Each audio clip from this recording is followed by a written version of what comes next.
De vlucht naar het licht, ja. De vlucht naar het licht.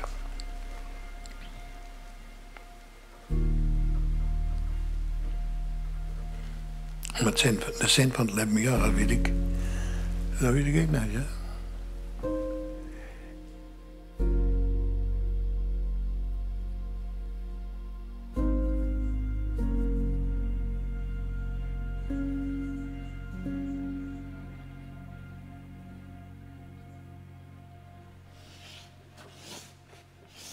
Wat wie nou jouw laatste schilderij? Het laatste schilderij wie het verdwijnen. Het verdwijnen uit het leven, ja. Ja. Er worden een soort mensen dus die zichzelf van kant meidje, hè. Dus dan denk ik waarom. Ja. Maar ja, zij is het dus. Hè. Ja. Zwageman en Brands bijvoorbeeld. Dat is toch hele intelligente mensen. Maar die hebben dus een einde aan ons gaan lippen maken. En dus die verdwijnen dan. En dus de eerste schilderij, dat is er dus in het wolkendek is dus een opening. En daarin verdwijnen de mensen. En dat schilderij, dat weer dus de vlucht naar het licht. Ja, de vlucht naar het licht.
Ik heb nog een eigen leeftijd, die is heel bijzonder. Dus nou ja. Ik ben net meer aan het schilderen, dus daar kom ik net meer aan tafel. Dat is Aaron en dat is wel Pieter. Ik kon net meer naar mijn atelier daar. Ik moest mijn vrouw verzwaaien. Ja. Ja.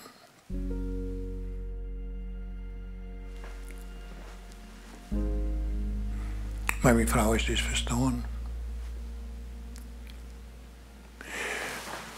Ja. En dan misschien die vreemd, wil je niet meer schilderen? Nee, ik kom net meer aan schilderen aan, nee.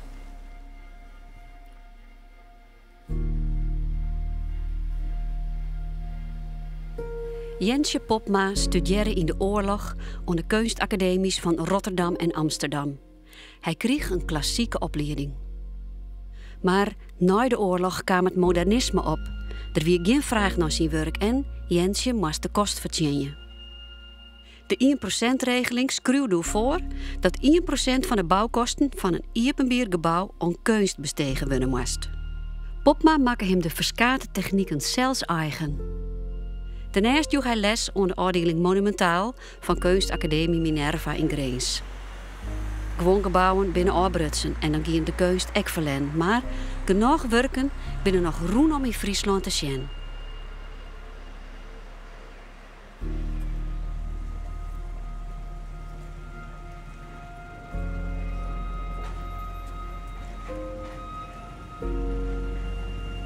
Ik ben dus altijd met tapas de kunst bezig geweest. Hè?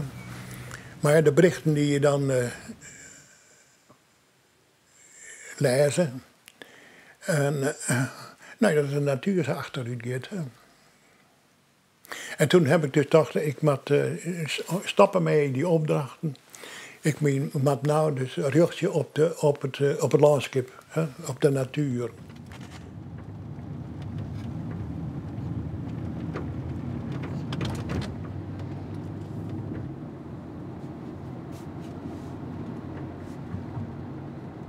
de laatste 10 jaar heb ik altijd eens vanuit de auto schilderen. Hè. En, want ja, het waar is natuurlijk net altijd lekker mooi. En als je alleen maar als je boeten zit, ja, dan mag je eigenlijk wat droeg waar hebben. En als je in de auto zit, dan mij denk ik nog wel eens een bui hoe je heen kon. Dat hindert dus eigenlijk niks. Maar ik reed altijd dus langs binnendikjes, secundaire wegen. Nooit over een grote wei, want daar heb ik niks te zieken. Hè.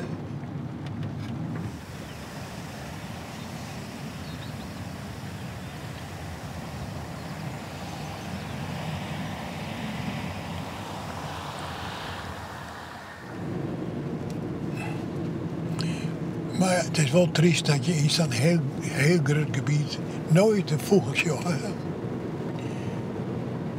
Al die vogels zijn verdwenen.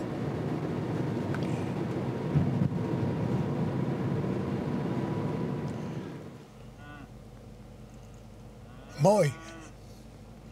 Dit is een heel mooi beeld.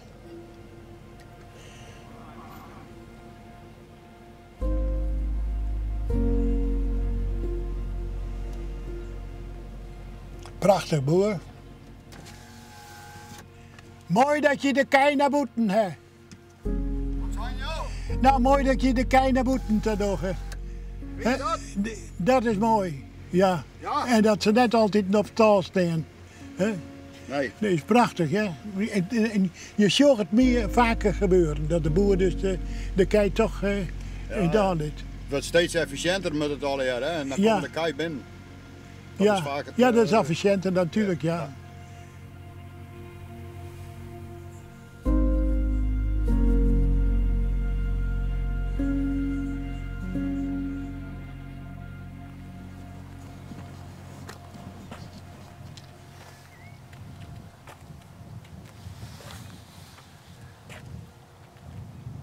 Ja, vroeger weer de rijden vol hebben. Hè?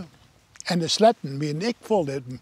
Nou, daar levert ik niks meer in. God, hoe is het mogelijk, hè? Productie, hè? Het gaat om productie. En dan houdt men dus net rekening mee het welwezen van de natuur. Ja. Ik jij nou wel een vogelsjongen. Ja. Jij, Johan? Ja, kijk, ja, dat doe ik wat, ja. Kijk. Een zweltje. Een zweltje.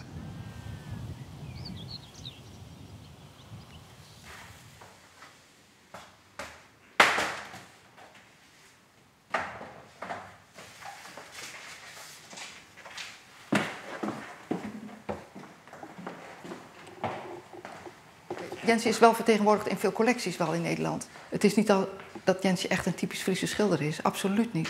Nee.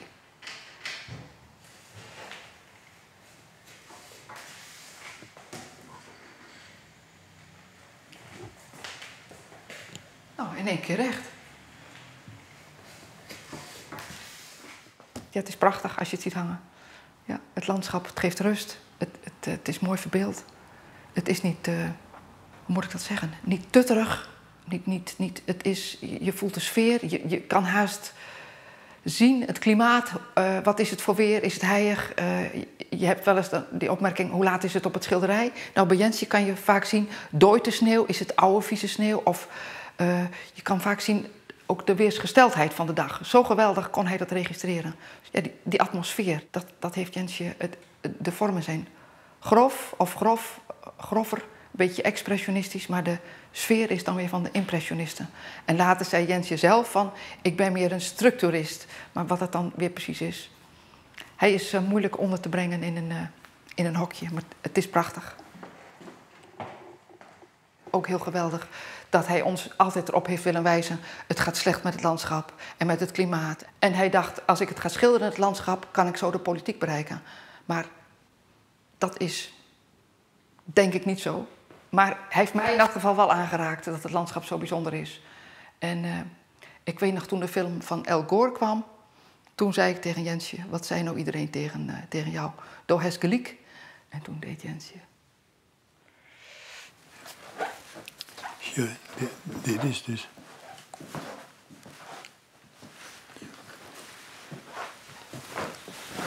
Ja, dit is dus wat Rudy Hodel beschreven had als een ode aan Gods schepping.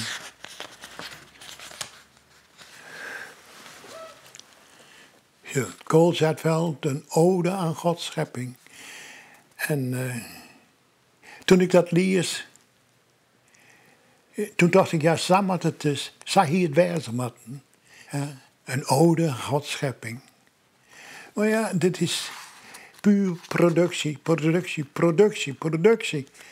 Overweldigend, al dat geheel. Maar hij had het dus beschreven over dat geel, al het geel, en zat je die dicoon. Hij had het dat beschreven als een ode aan Gods schepping. Ik heb dus een oorlandskip meemaken. Ja, ik snap wat je bedoelt. Dus ik bedoel, als ik tussen in mijn jeugd mensen zei zo'n luisteraarsmeisje 60 hier, dan leeft er net een vogel meer in het land. Dan is er geen frosk meer. Nou, dat besteedt natuurlijk net. Nee. Als ik nou zo mensen over 60 hier, Ja. leeft er geen mens meer. Het zit natuurlijk een beetje in de ouderdom. Hè? Dat is het rondtingst en la neige d'antan, hè? De sneeuw van vroeger. Ja, zij wil het nooit meer. Dat zit er ook wel een beetje in. Hij heeft natuurlijk een paradijselijk beeld van zijn jeugdhand. Maar dat vind ik wel interessant als je in schildering. Dat er zit allerlei laagjes onder die hem wel interessant maakt, vind ik. Hij wordt een beetje te volle audiënt van, er wordt een mooi plaatje maken van het Nederlands landschap. Maar er zit iets meer. Ik schilder je mooi een big smile. Big smile? Wat is een het? big smile, dus een grote Oh, glimlach. Want je bent toch, ondanks, je bent een vrolijke onheilsprofeet. Ja. Ja.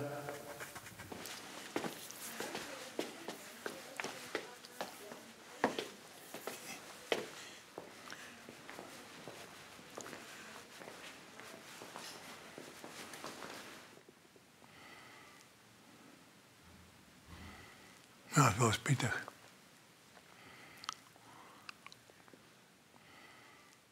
Als je die klim op, dat is wel vervelend.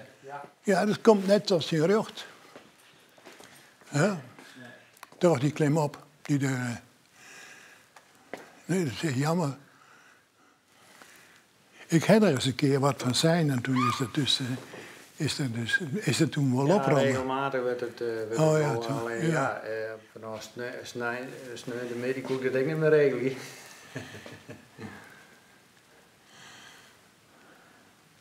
Het is een bepaalde onverschilligheid. Ja, voor die dingen, dit zijn toch versieringen. Hè? Dus een sieraad om mijn vingers. Als je daar een wand toe heen doet, dan zie je dat sieraad net meer. En hier, ja, god, nou, ja, het is pittig.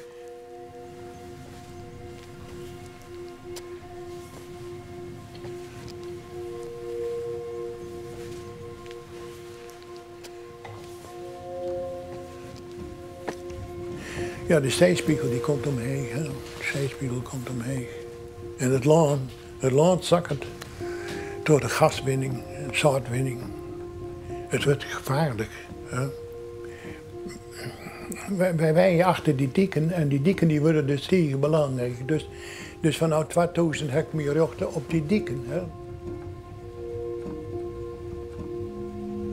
Nee, wij leven hier. En dat beseffen we misschien net altijd. Maar we leven hier bij de gratie van de dijk. Ja.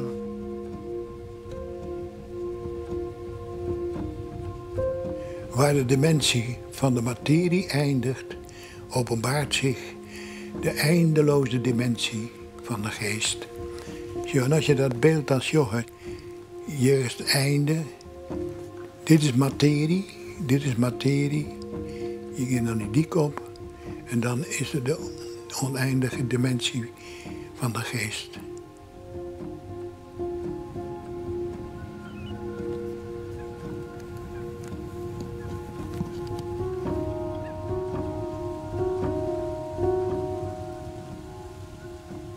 Die wolk die komt op je dag en die wil dan wat zeggen. En in de Bijbel komt dat ook heel vaak voor, hè? Die wolk. Hè? Saulus op weg naar Damascus. Dat verschiet dan niet die wolk. Ik denk toch dat de inblazing, inspiratie, ingeving, dat die ingeving komt met een orendimensie. Maar hoe die dimensie eruit zocht.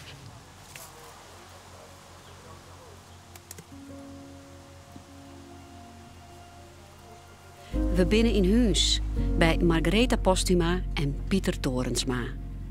Pieter kreeg ooit les van Jensje op Minerva. Zo'n die tijd binnen ze bevrienden. De kosmische dimensie van de natuur en het leven is een vaste waarde in het werk van Pieter Torensma.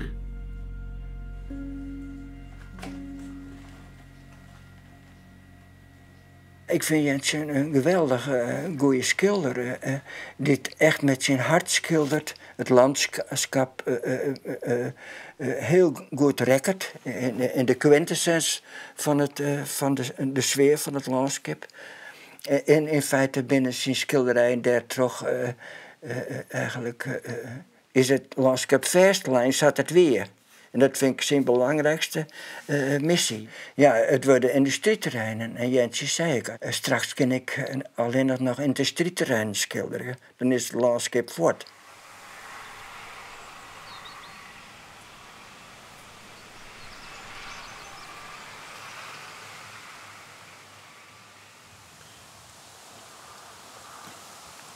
Wij zullen het hebben over het vlecht naar het licht. Mensen die de zin van het leven net meer zoeken. En oneind om dat leven met je. Die vlecht je naar het licht. Zo, ik zag dat als een metafoor voor het innerlijke licht, hè? Het geestelijke licht. Oh ja. Werd je hinnenwollen.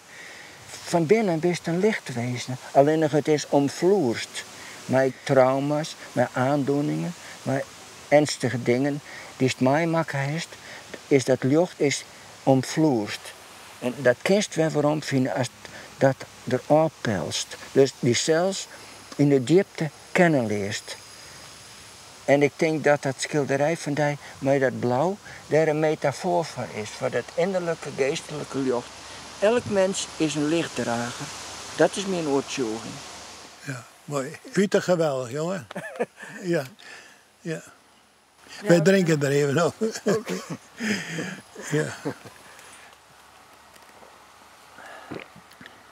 De kunstenaar zou de sjamaan wezen moeten die het sturing houdt aan de maatschappelijke vooruitgang en de maatschappelijke ontwikkeling.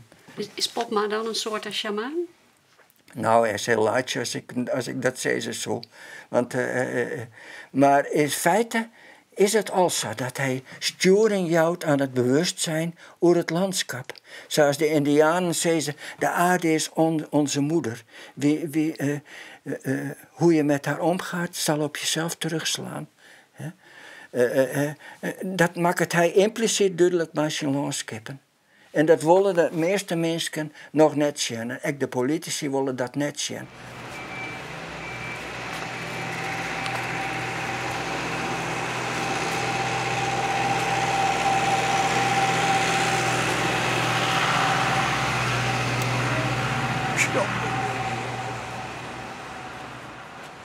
Karl-Heinz Popma. en Bouwbel van Dit wie mijn atelier. Ja, En, dat zijn er mooi hoor. ja.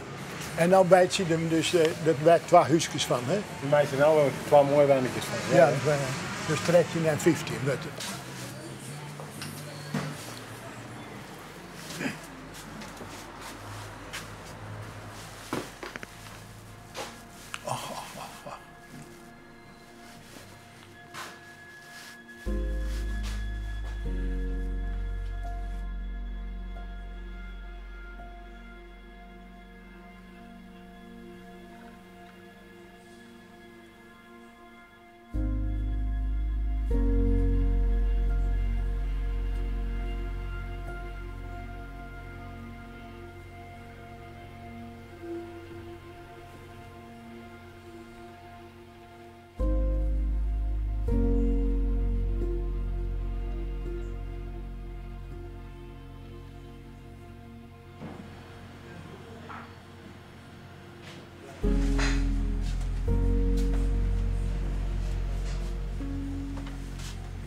Verleden jaar schonk Popma zijn atelier en alles wat erin stier aan de stichting Nijkleester.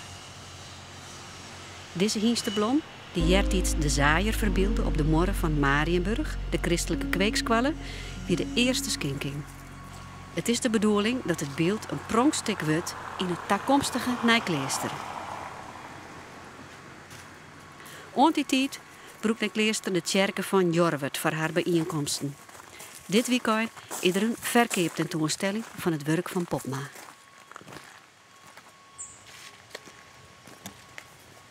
Ja. En het palet en het penseel Ja. en het zelfportret. Ja. Ja, dat troffen we allemaal aan in het Ja, atelier ja, natuurlijk. ja. En toen hebben we gezegd, dat doen we niet allemaal weg. Maar Nee. een aantal dingen daarvan, dat bewaren we. Ja, En dat hebben we hier vandaag ook maar neergezet zo. mooi. Ja. Mooi. Ja. Maar ja, dat schilderij, daar ben ik ook erg blij mee. Dat is ook een, nou ja, maar Ja. dit is ook een schilderij met allerlei lagen erin, hè? Ja, ja. Ja.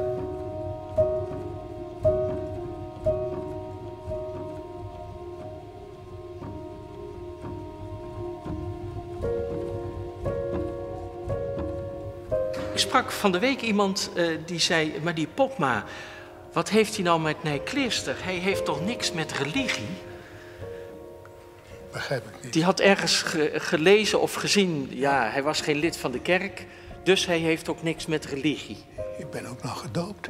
Ben u gedoopt? Ja, Kijk eens. ja. Oké. Veel later, dus ik weet Ja. om welke leeftijd weet ik dus niet meer. Ja. Maar toen was ik dus iets van 50 jaar. Ja. 50.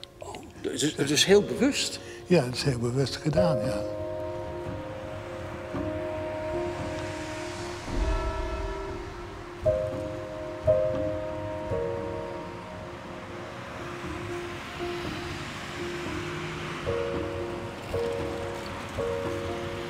De belangstelling voor die Christus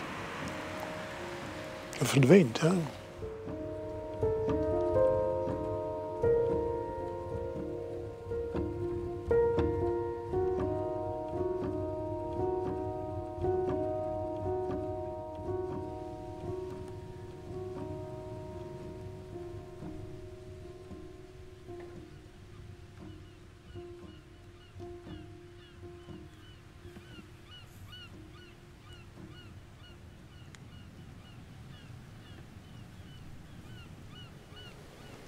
Ja, ik heb een vrouw verloren.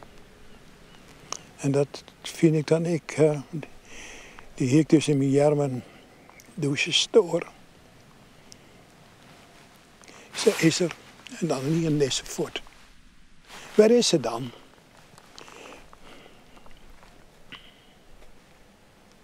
En ik heb lang het gevoel dat ze woord dat ik kwam. Het werd zeker een week of 3 door. Ik moest ik komen.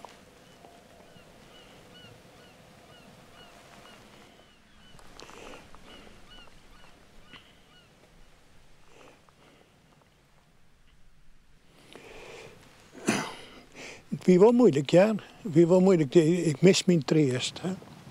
Ja. Ik ben 63 hier getrouwd geweest. Dat is net niks. Nee. Ja. Ik mis haar wel, ja.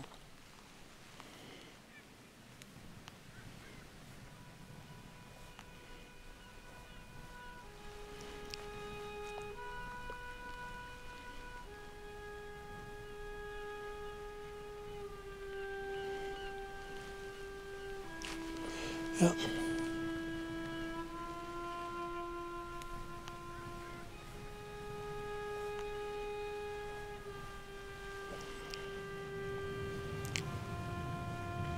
Uiteindelijk verdwijnen we alle jaar achter de klim op. De verdwijnt zo ben ik achter de klim op, ja. Ja. Ja, zo is het. Dus als ik kom te sterven, dan misschien nog waar. Dan weten ze hoe het zie je net meer wie Jensje Popma is, ja. Denk ik. Zo is het. Van bepaalde collega's waar ik dus die ik bewonderen heb, daar werd net meer over praat. Nee. Er werd net meer over praat.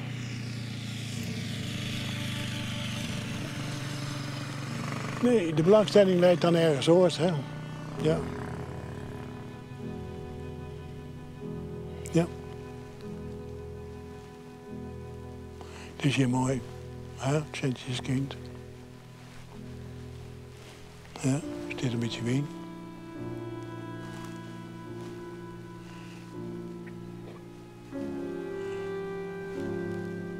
Ja.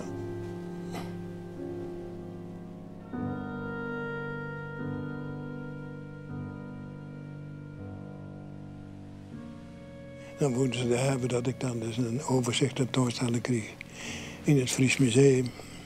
Omdat ik zo oud ben, ja. Om mij hoeft het net. Nee, ik heb voldoening van wat ik dus bereikt heb, die en ja.